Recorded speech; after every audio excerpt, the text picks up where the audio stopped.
días, queridos estudiantes de nuestra modesta casa de estudios Uribes School. En esta oportunidad, para poder llegar a ustedes a través de este medio, el medio en el cual utilizamos todos para poder lograr nuestro aprendizaje significativo. Y digo nuestro porque al igual que usted, yo también aprendo de usted. Responsablemente, yo sé que también usted está en casa, con familia, respetando lo dispuesto y sumándose a ese gran equipo de personas que en este momento está dando todo de sí en hospitales, en diferentes ámbitos y situaciones en nuestro país.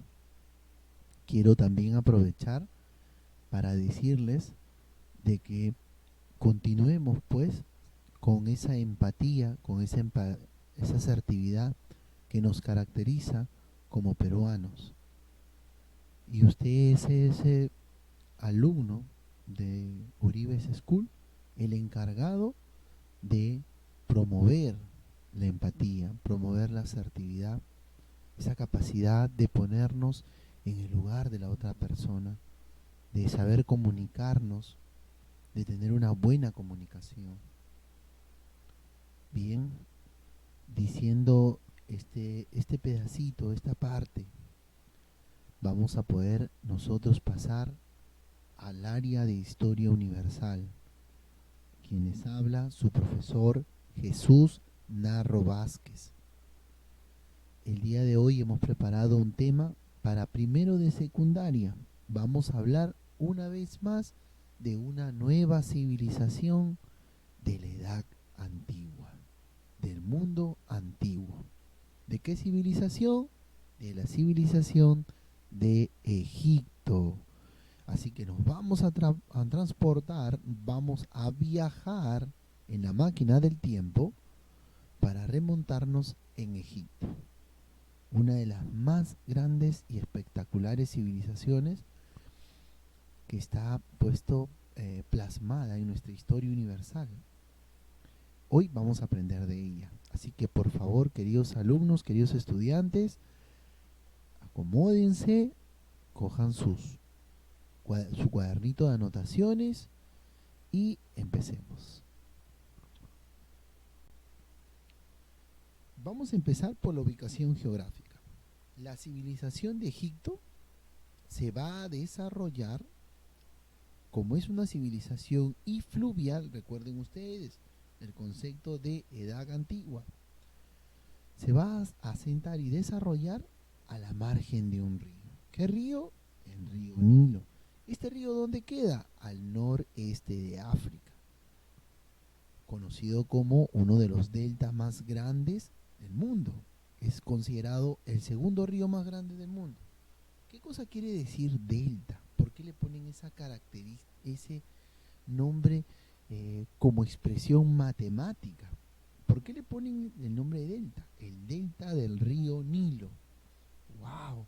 Eso es lo que nosotros vamos a ver y aprender el día de hoy. La base de la economía de la civilización egipcia va a ser este río. ¿Por qué? ¿Qué pasó, profesor? Tranquilos, vamos a aprender y vamos a explicar, ¿sí? Muy bien. Esta civilización al lado de Mesopotamia constituye uno de los lugares más fértiles del mundo. ¿Se acuerdan ustedes que la agricultura comienza en este territorio? En el territorio de la Media Luna, en este territorio. Son las zonas más fértiles del mundo. Y recuerden ustedes que esa fertilidad de la tierra se la deben ¿a qué cosa? A los afluentes, a los ríos, ¿cierto? Entonces ya tenemos claro de que nuestras civilizaciones, y vamos a decir nuestras, porque es nuestra historia, nuestro pasado, tanto en el Perú como en el mundo, estas civilizaciones se van a desarrollar siempre a la margen de un río. Eso es característico, ¿no? Vamos a seguir aprendiendo sobre Egipto. Ubicación geográfica, decíamos que vamos a hablar, no sin antes ubicar que se va a encontrar al noreste del continente africano. Vamos al anterior. Este es el continente africano. Al noreste. Ahora sí. Lo extraemos muy bien. Por el norte, tiene al mar Mediterráneo. Muy bien. Por el sur, los desiertos de Nubia, Sudán, prácticamente los desiertos rojos de África. Por el este tiene el desierto oriental del Mar Rojo. Profesor, este es el Mar Rojo y este es el desierto del Mar Rojo. Bien. Por el oeste, el desierto occidental de Libia. Todo este desierto, este lado de acá. Y nos dice los estudios acerca de esta civilización que la organización va a ser el Alto Egipto y el Bajo Egipto. Profesor, un momentito, estoy observando en la imagen que usted ha puesto, profesor, usted ha puesto al sur, o sea, abajo, el Alto Egipto y arriba el Bajo Egipto. ¿Cómo es eso, profesor? Vamos a remontarnos al concepto y explicamos, ¿cierto? Muy bien. El Bajo Egipto conocido como la zona del delta. El Bajo Egipto conocido como la zona del delta. Profesor, ¿qué es delta? Delta es la formación de un río al término de su desembocadura y forma un triángulo. O sea, forma un delta, ¿no? La expresión de triángulo es una expresión algebraica que los griegos llamaban así, triángulo delta, el delta. Hasta ahí estamos muy bien, profesor. Y profesor, ¿por qué al sur está el Alto Egipto? Veamos el concepto. Dice, se desplaza hacia el sur, dice, mira, se emplaza hacia el sur, en la región del valle, dice, todo esto es valle. Sabemos que todo río o todo territorio en el cual está un río va a ser considerado valle. Profesor, sigo sin entender. Muy bien. Si nosotros cogemos la imagen y utilizamos decir, el río Nilo, escuchen acá, desemboca en el mar Mediterráneo. Eso quiere decir de que estas son las zonas altas. Y recuerden ustedes que el río, por gravedad, va a tener que buscar una desembocadura y va a desembocar en el mar Mediterráneo. Ahora ya entiendo, profesor. La imagen está tal y como está, pero si la ponemos en esta situación, la giramos y entendemos dónde va a desembocar, ¿no? De manera posicional, geográfica, desemboca en el mar Mediterráneo. Entonces, de manera horizontal, vamos a ver nosotros entender de que las zonas altas, donde dice el Alto Egipto, prácticamente es donde nace el río y va bajando, por así entender, para entenderlo, bajando y desemboca en el mar Mediterráneo. El río Nilo nace gracias a los lagos que están en este territorio. Esta zona es muy fértil de este lado de Egipto. Decíamos que el río Nilo es el segundo más grande del mundo. Y este río atraviesa 10 países en Egipto. 10 países, entre ellos está el Congo, entre otros más. Entonces, vamos a darnos cuenta que la ubicación geográfica tiene una razón de ser y la civilización de Egipto tuvo a bien asentarse y desarrollarse en este territorio. ¿Sí? Pasamos a la siguiente. Decíamos, ¿qué cosa era un delta? ¿No? Los antiguos egipcios llamaban a su tierra Kemek, tierra negra. Y al desierto lo llamaban Desert, tierra roja. Profesor, ¿pero por qué tierra negra y por qué tierra roja? Muy bien. ¿Qué es lo que pasa? El río Nilo, en los meses de junio y octubre, este río aumenta su caudal e inunda toda la ribera del río. O sea, no solamente la ribera. ¿Qué cosa quiere decir ribera? Estos costaditos del río. El río lo inunda. Pero no solamente de agua, sino el río arrastra consigo un barro que cubre de color negro, ¿no? Llega a un punto de color negro todo todo el territorio del delta. Miren, una forma de triángulo, el delta, ¿cierto? Muy bien. Llega a ponerlo negro, la tierra se vuelve negra, un charco, así como fango. Ese, esa tierra, ese barro, fue llamado limo. Pero esa capita con que cubría ese territorio, esa ribera, era considerado un fertilizante y muy bueno. Esto les permitió a los egipcios poder tener como base de su economía la agricultura. Interesante, ¿verdad? Los egipcios tuvieron como base de su economía la agricultura. Profesor, pero tierra negra, sí, porque le llamaban así a esta zona del delta, tierra roja esta zona de acá. ¿Sí? ¿Está bien? Entonces, si yo les pregunto qué era el limo, era un barro que era un excelente fertilizante. Muy bien. Ya saben, ¿ah? El limo, no Nilo, limo. Tenemos una representación y decíamos que la base de su economía va a ser la agricultura. Muy bien, chicos, al igual que Mesopotamia y al igual que otras civilizaciones. Entonces, para desarrollar la agricultura, ¿qué van a desarrollar los egipcios? Si es el desierto, ¿cómo acarreamos el agua hasta nuestras zonas desérticas? Vamos a hacer sistemas de irrigación con diques y canales. ¿Se dan cuenta? Y decíamos nosotros que en esta media luna, ¿qué es lo que más se cosecha? El trigo y la cebada. Son los productos importantísimos durante estas civilizaciones. Muy bien. Prácticamente esto va a permitir que la civilización egipcia aproveche todo esto bien, las inundaciones, las actividades van a estar bien marcadas, ¿no? Y va a generar un nuevo oficio, una nueva labor, ¿no? La construcción de obras hidráulicas, prácticamente los futuros arquitectos, ¿no? Miren, ¿no? Ahí está, cómo van a diseñar, cómo van a traer el agua, cómo van a hacer llegar el agua hasta nuestra zona desértica, imagínense.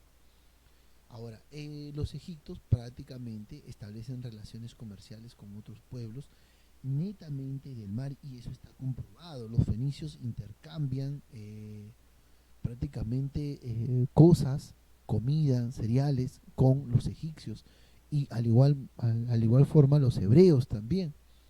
Prácticamente esto le va a permitir a los egipcios, como se dice, ir conociendo nuevos sistemas, nuevas actividades, una de ellas que va a ser la navegación, va a surgir el mercantilismo, el mercado, ¿no? Entonces se va a dar cuenta que en una primera instancia va a consumir, pero después se va a ver exportador. ¿Y qué va a exportar? Cereales, artesanía, productos, animales, eh, cosas que le pedían y Egipto empezó a comercializar. Y esto en cierta parte generó un ingreso en la actividad económica. Ahora, el Estado egipcio encargaba la redistribución, quiere decir que las actividades y los pagos, los impuestos de los egipcios prácticamente eran con productos y eso servía para abastecer los almacenamientos, ¿no? Y así, ¿no? Garantizar prácticamente a la población, ¿no? Cuando el Nilo inundaba las cosechas y paraba la producción, entonces sacaban las reservas y esto pues solventaba a los pobladores. Y tenemos una representación más o menos de cómo eran los meses de julio, las aguas, para noviembre cómo ya se prestaba las situaciones y cómo iban haciendo los canales, los diques de irrigación, ¿no? Entonces también tenían un punto, una técnica de agricultura donde el producto que extrajeran pues sea bueno, los egipcios, ¿no? La representación de cosecha, una actividad importantísima hasta la actualidad en nuestras zonas andinas, practican, hay un tiempo especial de sembrado, un tiempo especial de cosecha, ¿no? Y esto va a permitir surgir diferentes actividades, ya como les dije, va a ser clasificada y eso se va a reflejar en la característica de la sociedad egipcia, que lo vamos a ver más marcado acá, No, decíamos que va a ser una sociedad clasista y a la vez una sociedad esclavista. Y estaba jerarquizada de la siguiente manera. ¿Quién ocupa la cúspide? El faraón, profesor. ¿Quiénes lo siguen? La nobleza. Ah, muy bien. No, ¿qué significa gran casa? Considerado como rey y dios, el faraón. Él tenía los plenos poderes sobre toda la sociedad y el Estado, no prácticamente. Y los nobles eran los parientes del faraón, con personas con un privilegio especial. ¿Quiénes asesoraban al faraón? Era una nueva clase social que va a ser la clase de los sacerdotes. ¿Mm? Los sacerdotes van a perdón, asesor, asesoraban al faraón y él a la vez consultaba a los sacerdotes. Por eso que él tenía esa concepción de era como rey y dios a la vez, ¿no? Ahora, los funcionarios, dos, los visires y los escribas. Los escribas anotaban todo lo que el faraón le dictaba y los visires se encargaban netamente del orden. Va a haber soldados profesionales encargados de la expansión y protección de los territorios egipcios, porque está creciendo en un determinado tiempo. Prácticamente la civilización de Egipto empezó a crecer de manera rápida. Prácticamente surgen los artesanos, comerciantes y esclavos, ¿no? Que son la última fase en la cual prácticamente se dedican a trabajar y a dar el tributo al rey y esperar pues que el rey les brinde algo. Y estaban a cargo los esclavos de las labores más pesadas que tenía esta civilización de Egipto. Una representación de cómo pudo haber sido la actividad política, ¿no? Decíamos monárquico porque prácticamente estaba en manos de un rey. Absolutista porque el faraón concentraba todo el poder del reino sobre él. Y teocrática prácticamente porque el faraón se creía hijo de Dios y de esa manera justificaba su absolución, no rindiendo cuentas a nadie, como se dice. ¿No? Tenemos la representación y ver ahí dónde está el visir o primer ministro, el faraón, los escribas, ¿no? Y el tributo.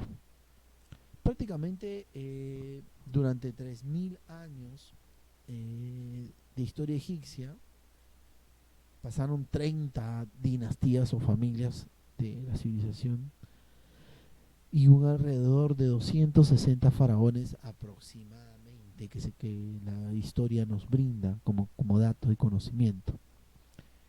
Ahora vamos a dar un poquito acerca del proceso histórico o evolución histórica, ¿no? Recuerden ustedes que al principio los pueblos siempre, en la gran mayoría de las civilizaciones, van a estar dispersos, ¿no? En el territorio. Va a haber alguien que los va a unificar y así va a originarse la dinastía tinita. Esta dinastía prácticamente va a tener como organizador de esta nueva dinastía va a ser Menes o Narmer.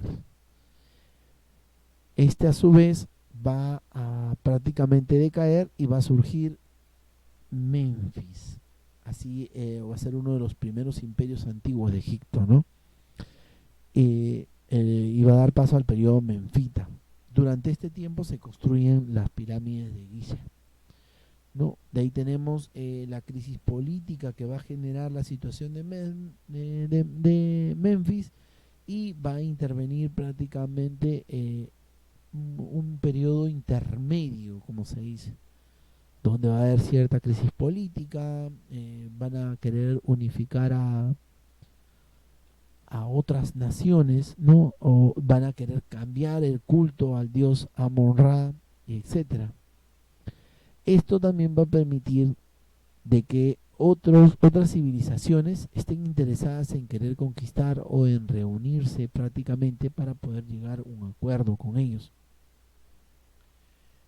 Pero las invasiones de los Hicsos era eminente. Los Hicsos tenían conocimiento del hierro, hacían sus propias armas y la gran mayoría de cosas era de hierro, ¿no? Después va a haber un segundo intermedio prácticamente considerado el tiempo de su máximo esplendor. Tutmosis III va a ser el encargado de llevar a prácticamente la civilización egipcia a ser una de las más grandes del Imperio Romano también. Hasta la última parte de que es el Imperio Nuevo y la decadencia, ¿no? Prácticamente de el, prácticamente de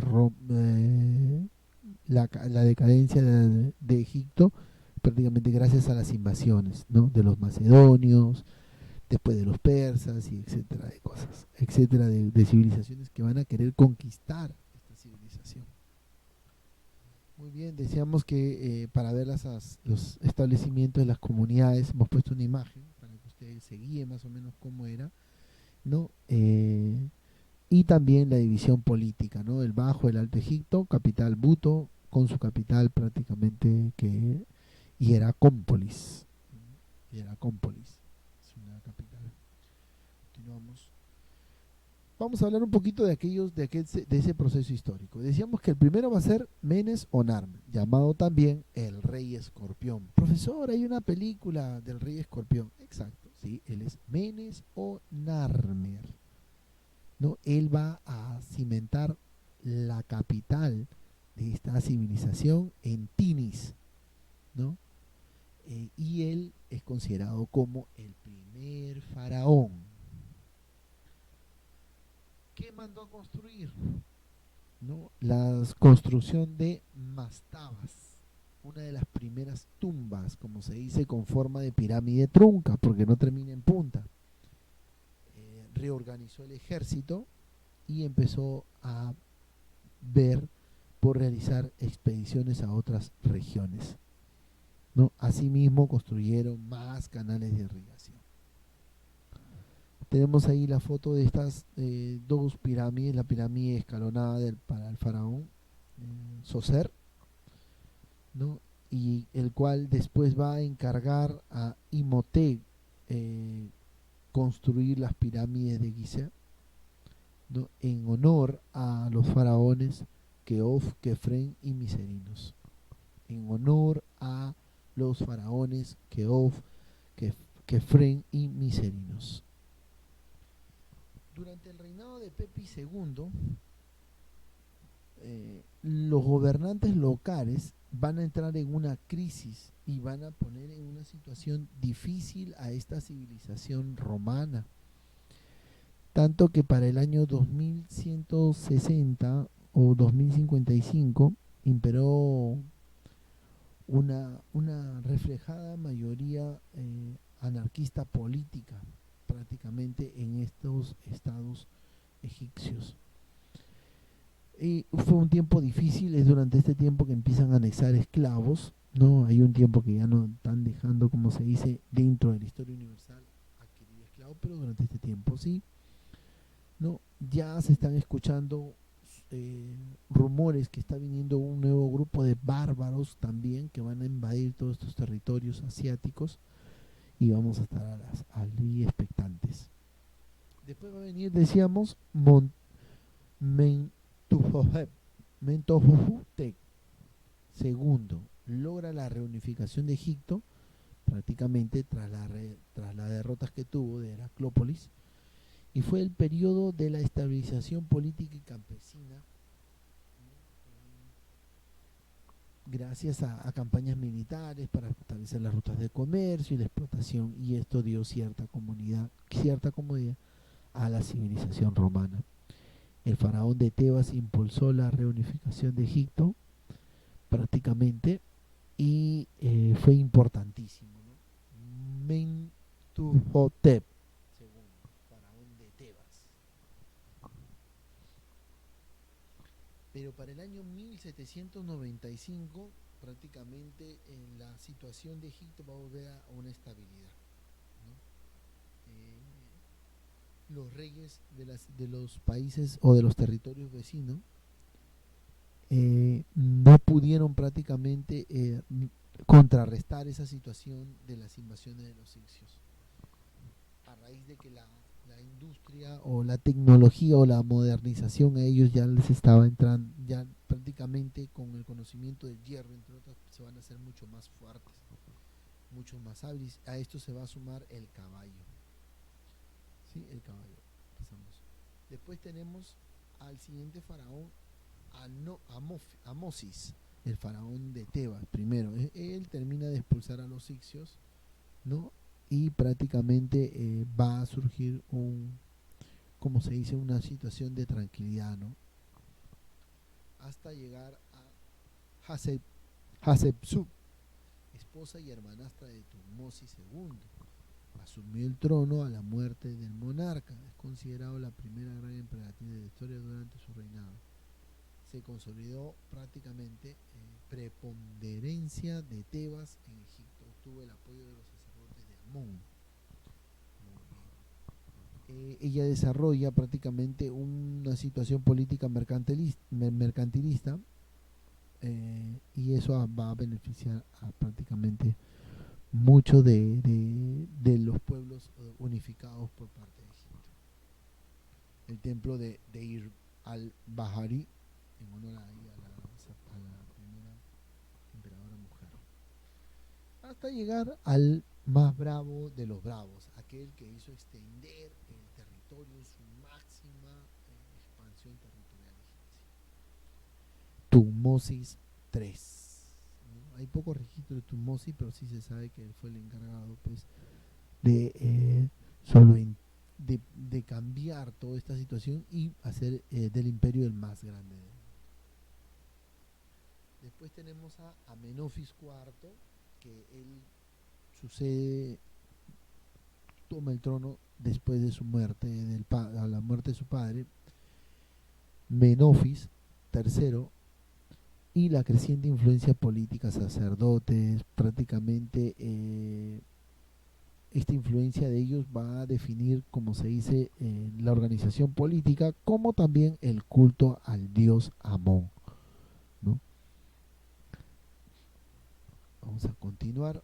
Ahí tenemos a Menofis IV con su esposa Nefertiti. De esa unión va a surgir el faraón niño Tutankamón, manipulado por los sacerdotes de Amón, ¿no? Recuerden que ya como religión está, ya no es politeísta, sino Amón, son los dioses, como se dice. Se establece algo muy importante ya con Tutankamón, hasta antes que él esté, era monoteísta. Después se restableció el politeísmo, ¿no? Hasta llegar casi a la última parte de la civilización egipcia con la era de los Ramsés, ¿no? Los ranceses prácticamente logran el máximo esplendor en muchos aspectos de la civilización, ¿no? Y otro que firma el primer tratado de paz en el mundo, no, paz con Kadesh, y mandó a edificar el templo de Abu Simbel. Tienen abajo el templo de Abu Simbel. Los reyes no mencionados como anteriormente, pero sí de los reyes asirios como Asurbanipal, fueron uno de los primeros que lograron conquistar este territorio. Asurbanipal en el imperio babilónico, ¿no? Prácticamente los asirios y egipcios experimentaron un breve renacimiento cultural, ¿no? Prácticamente que está surgiendo, y como no va a ser provechoso para ellos. Así que el rey Cambyses invade Egipto y lo anexa el imperio persa, ¿no? Cambyses, el imperio persa. Después los conquista Macedonia y prácticamente logra anexar al imperio egipto a su imperio. En la parte de la escritura vamos a encontrar escritura jeroglífica. Prácticamente esta escritura era oficial y utilizada solamente por los sacerdotes y escribas. Hierática, ¿no? La escritura religiosa. Demótica, escritura más simplificada, ¿no? De la vida cotidiana. y la última fue descifrada prácticamente por el francés Champollion en base de una piedra. Nos decía que para saber y conocer de Egipto era necesario observar algunos aspectos de la letra, y él pues así se tropezó con un pequeño material, ¿no? Y pudo él descifrar los jeroglíficos. Ahí tenemos a Franco Champollion, ¿no? En una piedra roseta, ¿no? Busca la respuesta. En la parte de la arquitectura vamos a tener la arquitectura funeraria y la arquitectura religiosa. La funeraria prácticamente las pirámides truncas y pirámides completas. Y en la arquitectura religiosa tenemos prácticamente las construcciones con obeliscos, con prácticamente en estos templos, Lursu, van a ser los templos que se van a sobresalir en este punto, ¿no? Porque son los templos construidos netamente con carácter religioso, ¿no? Ahí tenemos el templo de Luxor, el templo de Karnak, el obelisco de Hatshepsut. La escultura egipcia, grandes proporciones, que dice grandes proporciones colosales, carecen de su experiencia de rigidez para prácticamente destacar en esta escultura egipcia. No son los colosos que se mandaron a edificar los que más resaltan en este periodo, ¿sí? Pero en la siguiente imagen tenemos la imagen de un escriba, ojo, sentado, mírenlo, un escriba. Cuán importante habrá sido la labor del escriba, ¿no? Para poderlo representar, como se dice. ¿De qué nos hemos beneficiado de la civilización egipcia? De las matemáticas, nociones de geometría, trigonometría, la recta, el ángulo, el cuadrado, el plano, la altura y etcétera. Y en la astronomía nos ha brindado un gran calendario de 360, como se dice, días y meses, por así decirlo, para conocer un poquito acerca de lo que pasa en el río Nilo. Prácticamente va a permitir dar conocimiento de algo que a futuro se va a utilizar, ¿no? El radio de 360 grados. Una técnica peculiar va a ser de los egipcios la momificación, ¿no? Los egipcios no los van a embalsamar tal y como estaban. ¿Qué hacían ellos? Cercenaban todos los órganos, una vez terminado, ya lo embalsamaban y lo guardaban dentro de un sarcófago, como escuchamos y conocemos. Ahí tienen ahí una tumba, la tumba real de Tutankamón, ¿no? Descubierta por Howard Carter y Lord Carnarvon. En 1922 se encuentran esta tumba de el rey Tutankamón. ¿Qué va a presentar, qué características va a presentar la religión egipcia? Varios dioses, politeísta, el control del culto por el Estado, la teocracia, preocupación y creencias en el más allá. Todos prácticamente van a pensar de que hay una vida después de la muerte. Van a adorar a dioses zoomorfos, antropomorfos, con, como se dice, cabeza de animales y cuerpo de hombre, y etcétera.